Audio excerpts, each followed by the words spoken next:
तारीख का सबसे बड़ा हाउसिंग प्रोजेक्ट सिंध हुकूमत बना रही है। पंजाब और दीगर सूबों में बल्दियाती निज़ाम ही नहीं। प्रोजेक्ट के तहत सिंध हुकूमत 21 लाख घर बनाकर गरीबों को देगी। सिंध के सीनियर वजीर शर्जील मेमन ने इस्लामाबाद खुदकुश धमाके की मजम्मत करते हुए कराची में तकरीब से खिताब करते हुए कहा कि इस्लामाबाद में इंतहाई अफसोसनाक वाक़या पेश आया।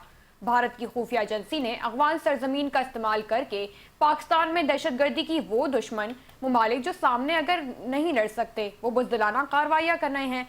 उनका मजीद कहना था कि ये हमला किसी एक कम्युनिटी के खिलाफ नहीं बल्कि पाकिस्तान पर हमला था।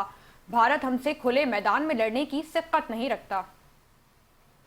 भारत जो कि सामने नहीं लड़ सकता, वो छुप के डरपोकों की तरह और बुज़दिलों की तरह अपनी प्रॉक्सीज को इस्तेमाल कर रहा है। चाहे वो बलूचिस्तान में जिस तरीके से BLA के ज़रिए हमले करने हों या जिस तरीके से इस्लामाबाद के वाक़यात थे, ये सारी बुज़दिलाना कार्रवाइयाँ भारत की तरफ से इसलिए की जाती हैं कि वो सामने आके उनको पता है कि पाकिस्तान उनको जिस तरह पहले चने चबवाए दोबारा उनको चने चबवाएंगे। हमारी जितनी भी आर्म फोर्सेस हैं वो बाकायदा ये सलाहियत रखती हैं कि कोई भी दुश्मन मुल्क जो है वो अगर हमारे खिलाफ कार्रवाई करेगा तो हम उसको मुंह तोड़ जवाब देने के लिए तैयार हैं। तो जिस तरह मैंने कहा कि हुकूमत सिंध ने जिस तरीके से भी इवेंट्स किए हैं, ये भी एक बहुत बड़ी मिसाल है कि जी हुकूमत सिंध ये पैगाम पूरे पाकिस्तान को, पूरी दुनिया को हमने दिया है कि जी पुरअमन इलाका है, पुरअमन शहर है, यहाँ पे हर किस्म की जो है वो एक्टिविटीज़ बग़ैर किसी खौफ के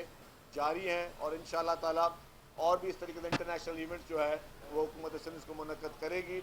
और जो हमारा एक तहिया है कि हम पूरी दुनिया के सामने हम वो प्रोजेक्ट्स लेकर आएँ जिसकी और कहीं मिसाल नहीं मिलती, जिसमें हम उसके रिकॉर्ड्स तोड़ सकें। भारत